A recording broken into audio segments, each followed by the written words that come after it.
Olá, você que nos acompanha. Seja bem-vindo e bem-vinda ao Olhar Crítico, um programa de análise do jornalismo político, do Centro de Crítica da Mídia e da pós-graduação em Comunicação Social da PUC Minas.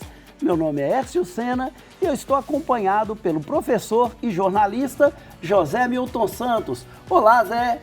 Olá, Hércio. Olá, Nara. E minhas saudações aos nossos telespectadores.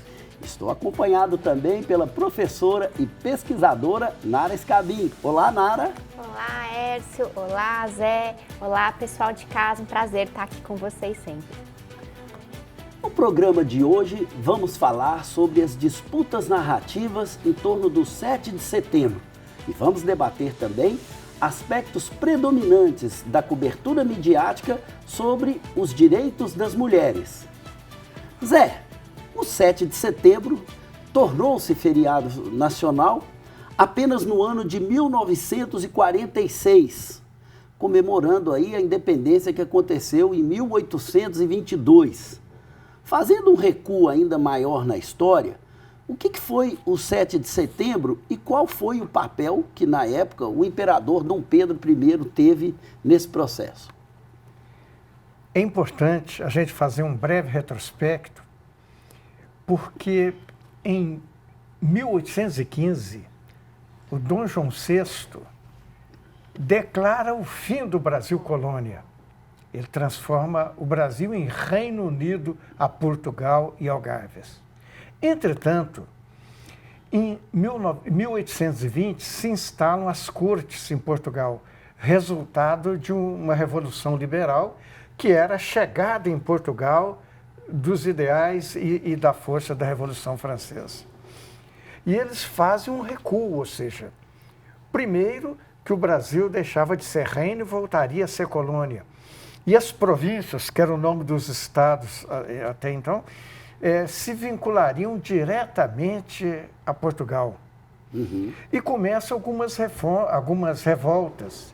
Revolta em Minas Gerais, querendo se vincular a Portugal diretamente, revolta em São Paulo. E para tentar acalmar a revolta de São Paulo, o Dom Pedro I vai até São Paulo e quando ele chega às margens de um riachinho do Ipiranga, ele recebe, né, uma carta sobre as decisões que Portugal havia tomado. Então, que, né, os historiadores relatam isso, parece que isso não é uma fake news, que o Dom Pedro I, né, teria levantado a espada e gritado independência ou morte. Inclusive, o consagrado historiador Paulo Resutti confirma isso, né? Uhum.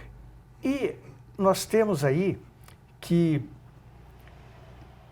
a partir de então, né, nós temos um processo que é gradativo. Essa independência não é imediata. Por exemplo, a Bahia só se tornou independente no ano seguinte, né? E outros estados, teve muita luta entre aqueles que eram fiéis a Portugal e aqueles que eram independentistas, né? E foi então, né, que aí nós vamos dar um salto, né, que em 1889 nós temos o fim do Império e a proclamação da República. Uhum. E os militares, né, positivistas, né, e o positivismo era a corrente conservadora das ciências sociais, né, criado por Augusto Comte na França. E o positivismo tinha uma insígnia, ordem e progresso.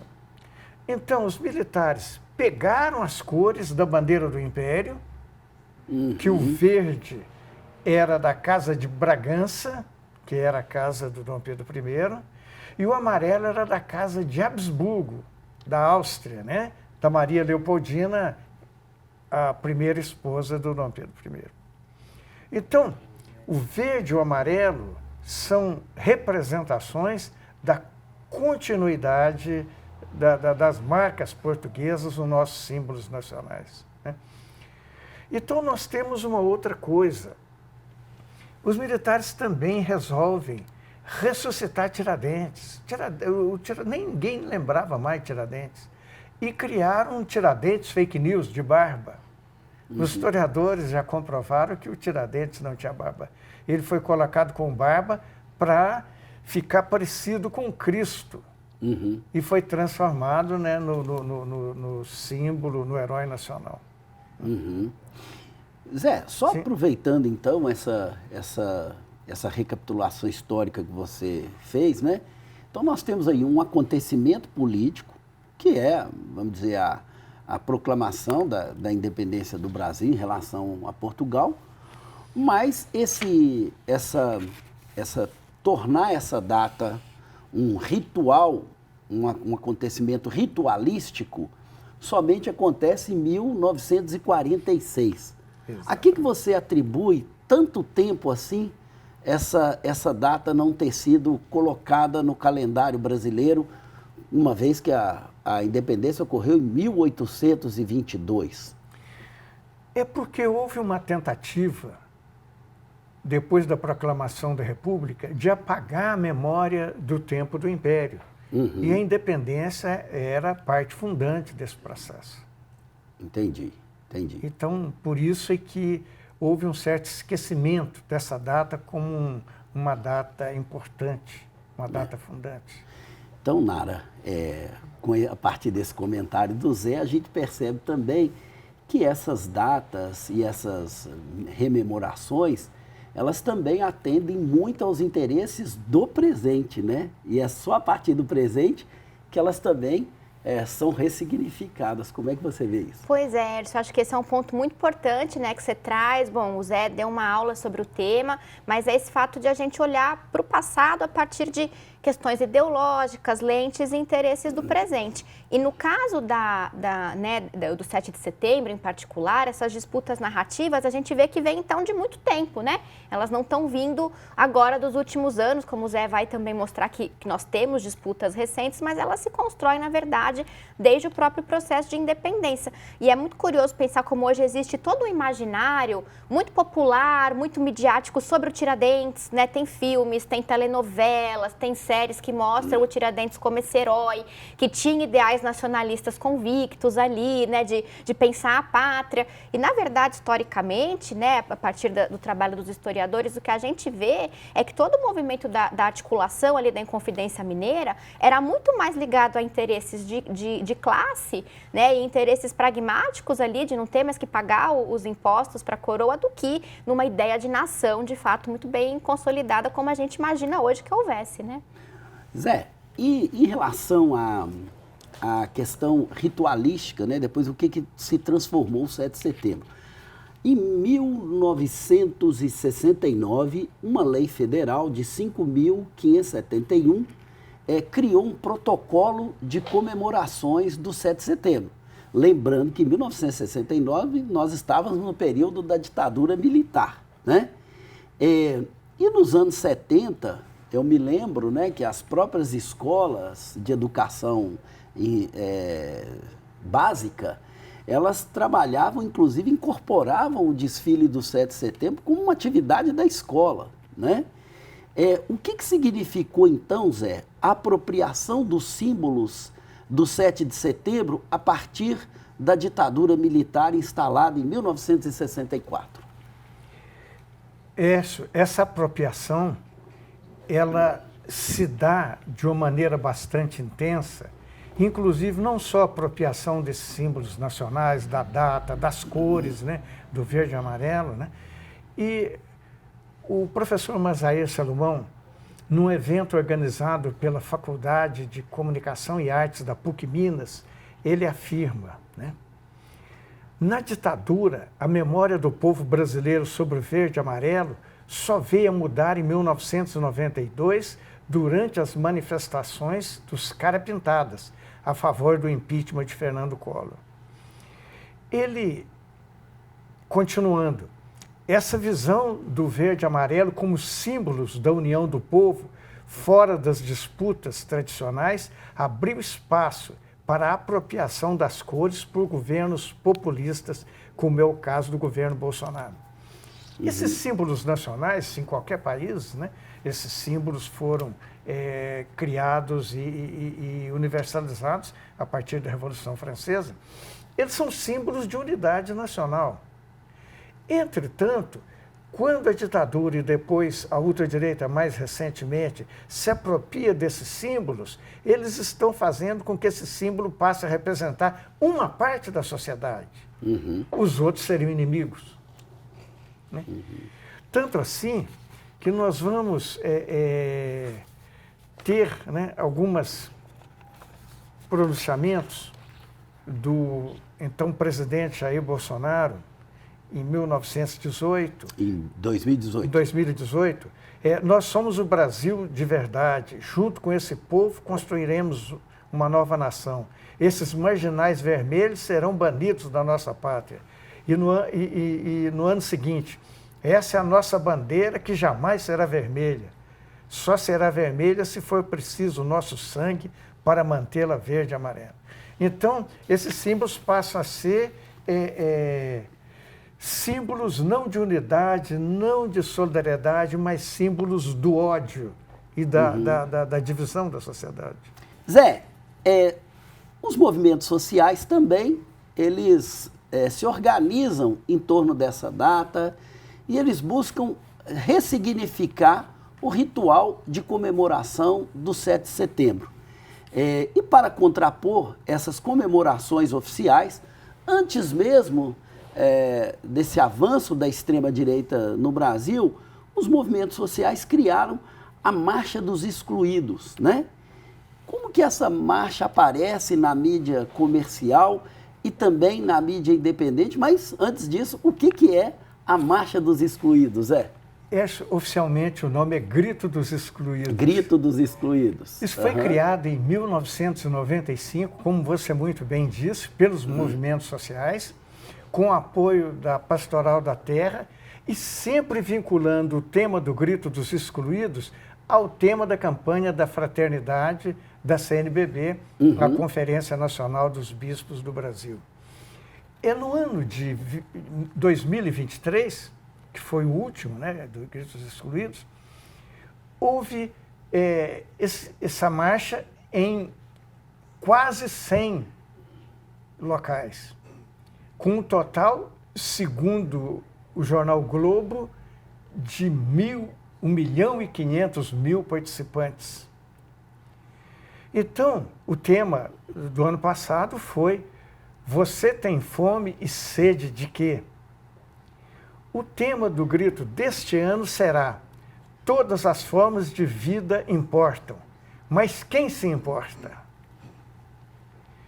E exatamente com uma crítica ao modelo econômico vigente, à concentração de renda, né? E às discriminações e as políticas de ódio que foram disseminadas ao longo dos 4 anos da presidência do Bolsonaro. Mas então a gente teria aí uma ressignificação, mas também uma disputa por um outro projeto de Brasil. Ainda que o recorte não seja feito apenas em relação ao último governo, mas já que esse movimento existe desde 95, a gente pode pensar que desde 95 aí, os movimentos sociais, de uma certa maneira, tentam escrever um novo projeto político para o Brasil. Seria correto pensar assim? É correto. Desde o início, não é a partir de agora, desde o início, esse movimento é propositivo. E teve consequência. Uma das consequências são as grandes manifestações indígenas realizadas em Brasília, que inclusive resultaram em conquistas concretas para essas nações. Nara, temos aí então, a partir do Grito dos Excluídos, com a marcha que foi feita aí no ano de 2023, uma disputa narrativa entre projetos diferentes de nacionalidade brasileira. Como você vê isso? Me parece que é exatamente isso, né, Hércio, Zé? Essas disputas não vêm de hoje, o Zé muito bem apontou, né? Mas elas também vão se atualizando à luz dos problemas do presente, né? E é muito bacana a gente pensar que nessa ideia do grito dos excluídos, né? Esses são os excluídos de um projeto hegemônico de país, sem dúvida alguma, são os excluídos de um modelo econômico capitalista neoliberal, e são os excluídos também de todas aquelas falas que o Zé apontou muito bem, do Bolsonaro, não só do Bolsonaro, desde antes, né, essas falas de grupos de extrema-direita, né, sempre presentes no Brasil de diferentes maneiras, que reivindicam uma ideia de que nós somos brasileiros, o verde e amarelo é nosso, né, eles não, os vermelhos não são, né, quer dizer, sempre tem essa ideia de que existem os outros que são menos dignos de estarem incluídos, inclusive dentro desse ideal, né, de nacionalidade, de ser brasileiro. Então tem uma exclusão simbólica também aí, né, além de uma exclusão material, que é evidente e que é gritante. Então, essa perspectiva do grito dos excluídos me parece que reivindica também essa releitura simbólica mesmo, né? Quer dizer, somos excluídos de um projeto que se traduz também no uso dos símbolos nacionais de uma determinada maneira, né? Nós não estamos contemplados quando Bolsonaro diz, né, que a nossa bandeira é o Brasil, né? Que Brasil é esse? É o Brasil de um lado só, né? Não é um Brasil de todos. E em 2018, então, a gente passa a ter, como a Nara bem frisou aí, você já colocou antes, né? Vamos dizer assim, um corte nessa comemoração do 7 de setembro, né? Já no próprio ano da campanha, né, Bolsonaro e os grupos mais à direita articularam esse tipo de comemoração. E eu gostaria de saber, Zé, por que nesse processo, né, a figura do Poder Judiciário, ela também passa a ser central do ponto de vista da crítica e do ataque desse tipo de manifestação? Por que se apropriar do símbolo da independência brasileira coloca no foco de agressão ou de ataques o sistema judiciário brasileiro, principalmente o Supremo Tribunal Federal? Isso realmente ocorreu. Ocorreu principalmente porque houve uma mudança de posição do Supremo. Ele não deixou de ser a corte das classes privilegiadas, mas passou a defender as instituições democráticas, a se opor aos atos pró-ruptura, pró-ditadura, né? Então, nesse sentido, o Supremo Tribunal Federal passou, não só o Supremo, mas outras cortes também, o Superior Tribunal de Justiça, passaram a ter um papel importante na resistência às tentativas de ditadura. Portanto, passou a ser um obstáculo a ser combatido. Passou a ser chamado por eles um inimigo. Certo. E como que a imprensa brasileira, essa imprensa, a mídia comercial principalmente, cobriu esses atos? Como é que você observou, principalmente nesses últimos anos, em que a tônica foi o ataque às instituições brasileiras, como que a imprensa, que também é uma instituição brasileira, principalmente a imprensa hegemônica, nessa imprensa comercial, como que ela reagiu na sua cobertura a esses atos? Eu acompanhei e venho acompanhando nesses últimos anos, né, atentamente essa cobertura. E essa cobertura tem sido razoavelmente fiel aos acontecimentos. Inclusive, quando das manifestações mais extremadas do governo Bolsonaro durante os 7 de setembro, a imprensa cobriu e retratou isso com bastante fidelidade, né? Então, eu vejo o seguinte, a cobertura a esses atos oficiais é muito grande. Já a cobertura, o grito dos excluídos, é bem menor, bem mais reduzido. Então, Nara, também embora se ressalte esse aspecto que é importante, né, que o Zé coloca, de uma certa fidelidade à factualidade, né, dos acontecimentos, há uma ausência aí de perspectiva em relação a essa outra narrativa. Então, estaríamos diante de uma disputa desigual. Como é que você também percebe esse tipo de cobertura, uma vez que todos nós aqui, como analistas de mídia, também temos um certo acompanhamento dela, né? Como é que você vê essas nuances de posicionamento da mídia comercial? Eu concordo muito com o Zé, né? Há uma cobertura que ela é relativamente cuidadosa, né? Dentro, claro, do que cabe na imprensa comercial, que tem uma publicação rápida, tem uma precarização das redações com menos jornalistas. Então, a gente não pode nunca esquecer que toda a cobertura é um pouco precarizada ali. Sim. Em função dessas condições materiais. Mas, apesar disso, há um esforço de cobrir, né, tanto os atos oficiais do 7 de setembro, né, quanto cobrir criticamente as tentativas do Bolsonaro de se apropriar, né, dessa data e de promover uma ruptura institucional antidemocrática, quanto também das reações das instituições. A reação das instituições é muito bem coberta, como o STF reage, né? Porque aí é um ponto em que a imprensa comercial tem tido uma posição bastante coesa durante o governo Bolsonaro e posteriormente, porque a extrema-direita está aí com seus, né, arroubos ditatoriais, que é esse empenho em defender as instituições democráticas, liberais democráticas. Por outro lado, tudo que está fora, né, desse discurso que é o da democracia como uma institucionalidade, a democracia liberal institucional, não cabe muito ali, como, por exemplo, né, as manifestações, as mobilizações do grito dos excluídos que o Zé apontou. Para a gente fechar esse tema, nada, então, do ponto de vista da estratégia editorial dessa grande mídia, nada de apostar numa posição política emergente e num projeto alternativo de país cobrindo o grito dos excluídos, não é isso, Zé? Infelizmente, essa é a grande verdade, né? A grande mídia comercial até faz a cobertura desses atos contra-hegemônicos de contestação, mas sempre numa intensidade, num espaço e num tempo bem menor do que aqueles que são os atos oficiais. Agora, cumpre ressaltar o seguinte, que o bolsonarismo uniu esses símbolos nacionais, prática de violência e ideais religiosos. E numa das raras situações, um ato agressivo, bélico, que é simular com a mão um revólver, acrescentando a simbologia política como se arma, cruz e bandeira pudesse se fundir, afirma o professor Manuel Loft, do Departamento de História da Universidade do Porto.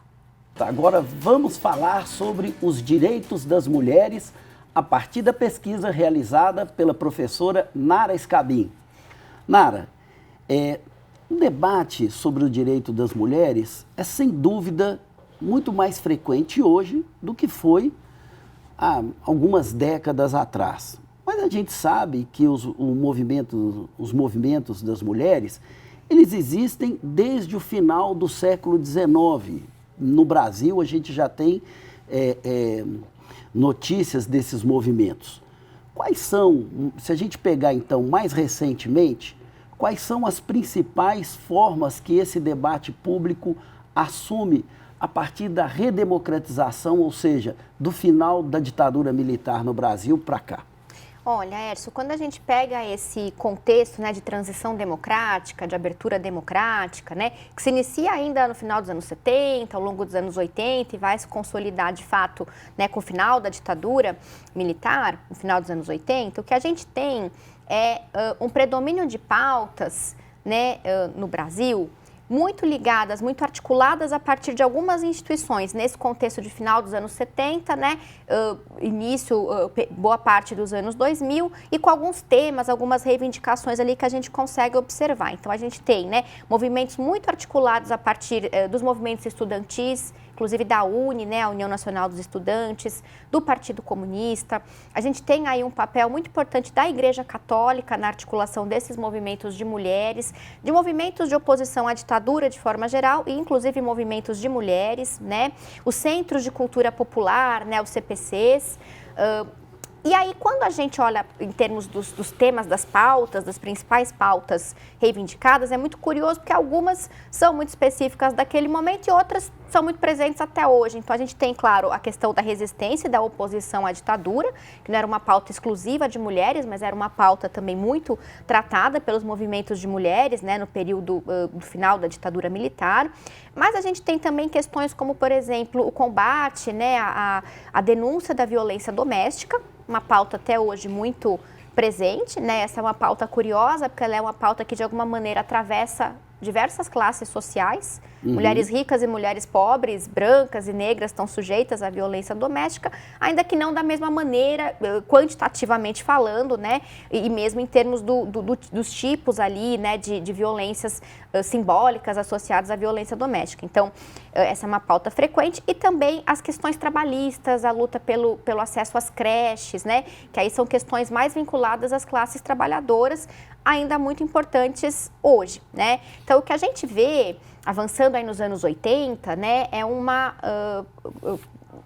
avanço, né, uma ampliação dessas reivindicações, né, que buscavam ferramentas institucionais para procurar soluções políticas, soluções coletivas para os problemas vivenciados pelas mulheres, né? Então, a gente vai ter também a própria Assembleia Constituinte, que vai ser um momento importante de pensar pautas ligadas aos direitos das mulheres, né? A gente tem, por exemplo, as eleições de 1985, nas quais a maioria dos partidos apresentou ali propostas ligadas aos problemas e às dificuldades enfrentadas pelas mulheres.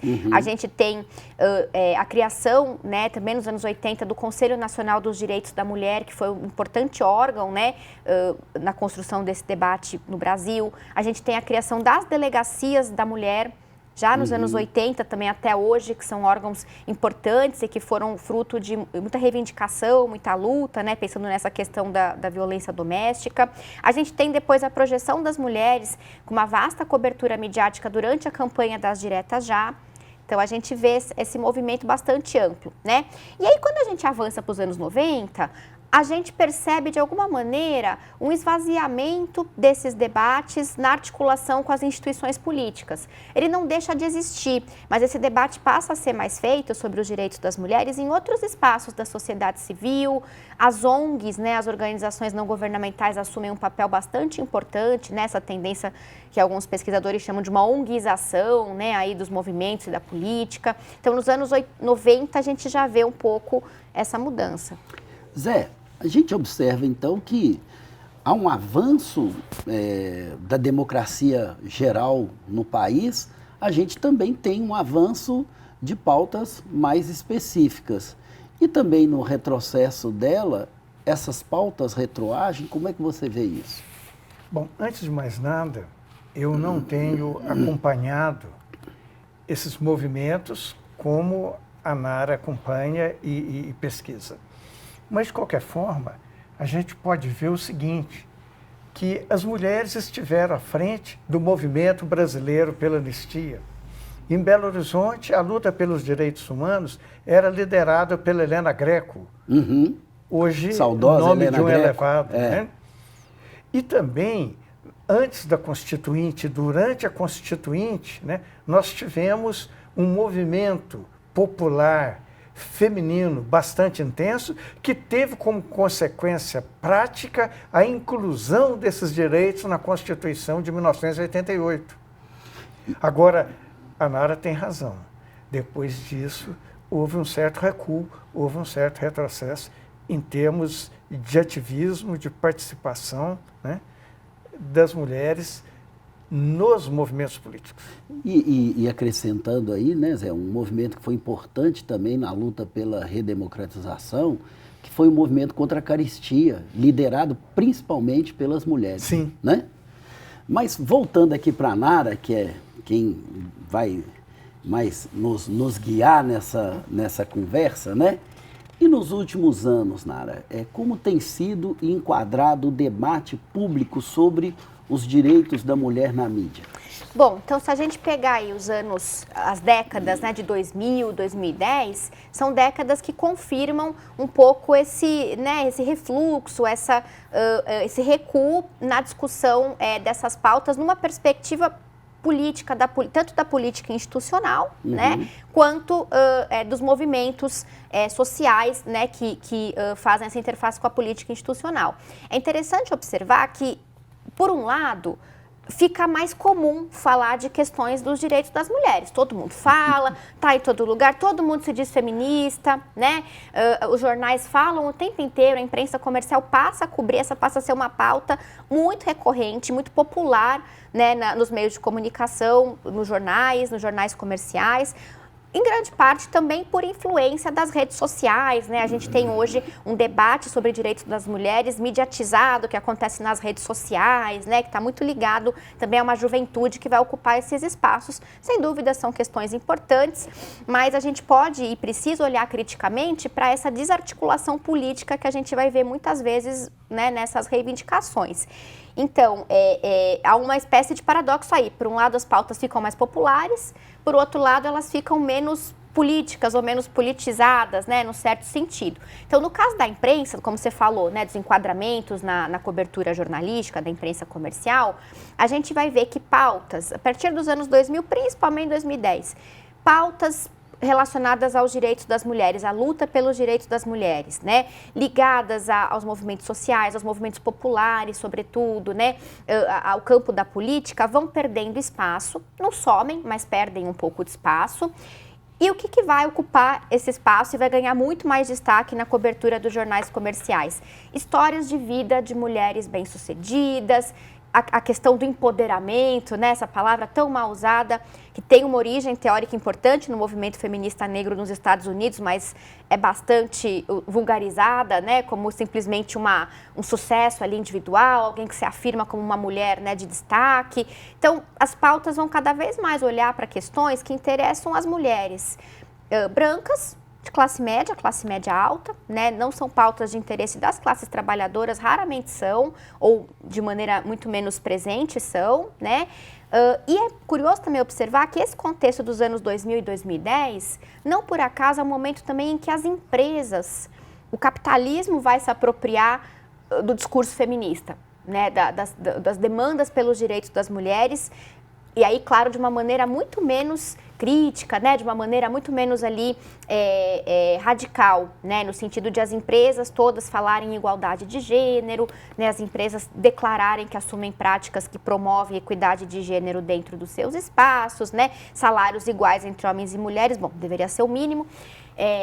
Não que não seja importante as empresas fazerem isso, é importante, é bacana, é bom, mas há, na verdade, um pouco na linha das disputas narrativas, que o Zé falou tanto hoje, né, um deslocamento desses discursos dos direitos das mulheres para um outro campo que não é o campo da política. Nara, a gente observa, então, considerando o que você falou aí recentemente, uma mudança de enfoque, de enquadramento e até de temática nessas coberturas, diferente do que foi no início dos movimentos das mulheres na redemocratização. Eu perguntaria a você, então, se essa racionalidade neoliberal presente no mundo de hoje, que divulga essa ideia de um empreendedorismo, principalmente individual, ele também não tem assombrado essas movimentações e tentado criar um outro referencial para a gente olhar de fato o que seria uma emancipação da mulher? Concordo plenamente, Hércio. É isso mesmo, né, que parece acontecer. Eu fiz uma pesquisa, né, uma das pesquisas que eu fiz sobre o tema foi um levantamento de matérias, né, sobre questões ligadas aos direitos das mulheres do final dos anos 70 até a atualidade. Então, a gente vê exatamente esse movimento que você aponta, né, de uma cooptação dos temas, das pautas, das discussões por uma racionalidade neoliberal. E aí é muito interessante a gente observar, né, quando a gente faz a leitura crítica da mídia, que essas questões ideológicas não estão presentes só nos espaços onde é mais óbvio assim, que elas estejam, né, a cobertura econômica, ou mesmo a cobertura de temas políticos, na estrito senso. A cobertura sobre comportamento, que é uma cobertura que é muito forte nas discussões hoje sobre as questões das mulheres, ela é muito neoliberal. Só para citar um exemplo, uma matéria do Estadão de 8 de março de 2018, Dia Internacional da Mulher, teve como título Desafio de quem quer definir seu próprio destino. Então ela fala sobre esses dilemas das mulheres e que são dilemas, volto a dizer, de mulheres brancas e de classe média alta, mulheres pobres, trabalhadoras sempre tiveram que trabalhar, mulheres negras sempre tiveram que trabalhar. Esse dilema entre trabalhar fora ou cuidar da família é um dilema de classe. Não é um dilema que diz respeito a mulheres pobres. Zé, aproveitando aqui a deixa, você que trabalhou com teorias da comunicação durante tanto tempo, né? A gente não lembra do Adorno, aquele teórico importante nessa discussão, sim, onde ele achava que era difícil escapar dessa lógica de que tudo seria, de uma certa forma, apropriado pelo capital, a gente pode trazer isso como uma analogia para aquilo que a Nara tão bem colocou? Tranquilamente que sim. Embora esses estudos, especificamente sobre a indústria da cultura, sejam lá da década de 1940, nós vamos perceber que essa apropriação que o sistema faz, mesmo da contestação, alguns exemplos muito claros. A apropriação do Che Guevara. O Che Guevara vira mercadoria, a boina vira mercadoria, né? As manifestações populares também são apropriadas dessa forma. Inclusive, as lutas das mulheres são apropriadas como lutas de identitarismo e não como lutas políticas, lutas de classe, né? E nós temos, por exemplo, eu tenho até uma recordação que em 1968 eu estava caminhando em Belo Horizonte pela Avenida Afonso Pena e tinha lá uma loja chamada B. Moreira do Cal com uma televisão voltada para o público. Eu parei um pouquinho para ver e estava lá os gritos: abaixa a ditadura, a multidão, abaixa a ditadura. Nós estávamos no período mais ferrenho da ditadura. Eu falei, não é possível. Será que o Assis Chateaubriand passou por oposição? Aí continuava: abaixa a ditadura dos preços altos, na B. Moreira do Cal, liquidação total. Nara, fechando então esse debate sobre os direitos das mulheres, quais semelhanças e diferenças você observa na cobertura sobre esses direitos, né? E também se existe ou não diversidade nessa cobertura. Como é que você, a partir da sua pesquisa, analisa esses aspectos? Sem dúvida existe entre esses veículos, né, Hércio? Eu pesquisei a Folha, São Paulo, o Estado de São Paulo e o Globo. Há algumas nuances ali, algumas singularidades. A Folha, por exemplo, passa a publicar de todos esses um número maior de matérias nesta chave mais neoliberal, né, sobre as questões das mulheres. O Estadão, até por ser um veículo conservador, demora mais, a Folha também é, né, mas de um conservadorismo mais aberto, né, demora mais a aderir a esse feminismo liberal que a Folha abraça muito antes, né, então a gente tem algumas nuances aí, mas são muito mais singularidades, muito mais semelhanças, perdão, do que diferenças e singularidades, né, essas questões de classe, como elas são trabalhadas, as preocupações ali em torno, né, das questões que importam para as mulheres de classe média, para mulheres brancas, é um predomínio geral, né? A gente tem, inclusive, alguns textos que tentam mostrar, algumas matérias que tentam mostrar que, olha, as mulheres também não são todas iguais, elas são diversas entre si, mas é sempre uma diversidade mostrada muito mais como uma vitrine, assim, olha que legal, tem mulheres brancas, tem mulheres negras, tem mulheres, né, islâmicas, tem mulheres indígenas, mas todas são mulheres. Como se não fossem experiências diferentes de ser mulher também, né? Então, o Estadão publica, só para dar um exemplo, em 2017, no Dia Internacional da Mulher, que é uma data em que essas matérias aparecem muito, né? Sim. Uma reportagem intitulada Como Vivem as Brasileiras pelo Mundo. Então, ali a gente tem, né, várias fotos de mulheres que dão o seu depoimento, mulheres que vivem no exterior, né, não tem nenhuma problematização política nessa pauta. E ali tem, né, o que é ser uma mulher branca, o que é ser uma mulher negra, o que é ser uma mulher brasileira, muçulmana no exterior. Mas isso é muito mais mostrado como uma curiosidade, né, do que como uma discussão ou uma problematização dessas diferenças, né, entre assim mulheres. Que a diversidade aparece. É assim que a diversidade aparece. Bom, então, esse tema sobre os direitos das mulheres certamente voltará no nosso programa, mas agora está na hora da nossa dica cultural.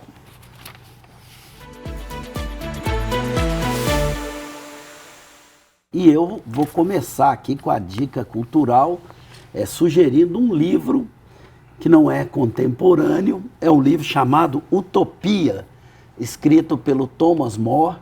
Esse livro, ele é um livro escrito há mais de 500 anos, mas é impressionante a atualidade desse livro e dessa palavra, né, que se tornou tão popular e tão exaustivamente dita, né, que é a palavra utopia. Esse autor, ele tem uma tradição humanista, ele é santo pela Igreja Católica e ao mesmo tempo ele é um homenageado como um dos precursores pelo socialismo na antiga União Soviética. Então você vê que personalidade interessante é do Thomas More, né? O livro dele foi escrito em 1516 e ele vai, ironicamente, ser crítico da sociedade que ele vivia, falando da utopia, que é um não lugar, né, de uma outra sociedade. E como na semana anterior a gente até falou de um trabalho que a gente fez sobre utopia, né, nós também usamos esse livro aí do Thomas More como inspiração para pensar, né, os desafios do nosso mundo hoje e as novas utopias nele. Sua indicação, Zé? Em contraposição a você, que indicou o livro Utopia, eu vou indicar uma distopia. Tá certo. O livro do George Orwell, jornalista, né, publicado em 1949, que é exatamente uma distopia, o contrário da utopia, né, uma utopia negativa, né, que ele vai, de certa forma, se inspirar nos totalitarismos da primeira metade do século XX e vai retratar uma sociedade onde havia um controle absoluto sobre os mais pobres, né? Esse controle se dava principalmente através de uma teletela chamada no livro, que ocupava toda a parede. Tanto ela transmitia quanto ela vigiava o que as pessoas estavam fazendo, né? E também, para controle dos mais pobres, tinha o departamento do Pornosec, fazer lá programas televisivos, pornôs, para controlar, para diversão. E, na verdade, esse livro mostra, né, o surgimento dessa, não era o termo da época, mas dessas fake news, dessas pós-verdade, né? O Ministério da Verdade transmitia mentira. O Ministério do Amor propagava o ódio. O Ministério da Paz promovia a guerra. E o outro processo retratado no livro é a recriação da história. E o narrador diz: quem controla o passado, controla o presente. E quem controla o presente, controla o futuro. A história era constantemente reescrita em função dos interesses daquela ditadura naquele determinado momento. Bacana, Zé. E você, Nara? Bom, eu trouxe também uma indicação de um livro, né, que é o livro Por um Feminismo Afro-Latino-Americano, da Lélia Gonzalez, né, que foi essa edição é da editora Zahar, publicada em 2020, uma edição muito bonita. E a Lélia Gonzalez foi uma das intelectuais brasileiras mais importantes do século XX, se não a mais importante, né? Militante do movimento feminista negro, escritora, professora, filósofa, antropóloga. E esse livro reúne uma série de ensaios da Lélia, né, de 1979 a 1994, né, que de alguma maneira também constrói um olhar sobre esse momento que a gente discutiu hoje, né, da redemocratização, os anseios democráticos da época, numa perspectiva muito distinta, evidentemente, daquela do jornalismo comercial. Então, acho um livro fundamental para a gente pensar esse tema no Brasil. Inclusive, ela é uma referência para autoras estrangeiras e autores estrangeiros também, embora muito pouco lida e citada no Brasil, infelizmente, mas está em tempo da gente reverter. Pois é, então a gente termina por aqui o nosso diálogo de hoje. Muito obrigado, Zé. Obrigado, Hércio, obrigado, Nara, e principalmente muito obrigado aos nossos telespectadores. Mais uma vez, muito obrigado, Nara. Eu que agradeço, Hércio, brigadão. Zé, muito obrigada também a quem está em casa acompanhando. Um prazer estar aqui com vocês sempre. E assim terminamos o nosso programa. E lembramos a você que ele também está disponível no YouTube e nas plataformas Spotify e Deezer. Nos acompanhe por lá também. Um grande abraço para você e até a próxima semana.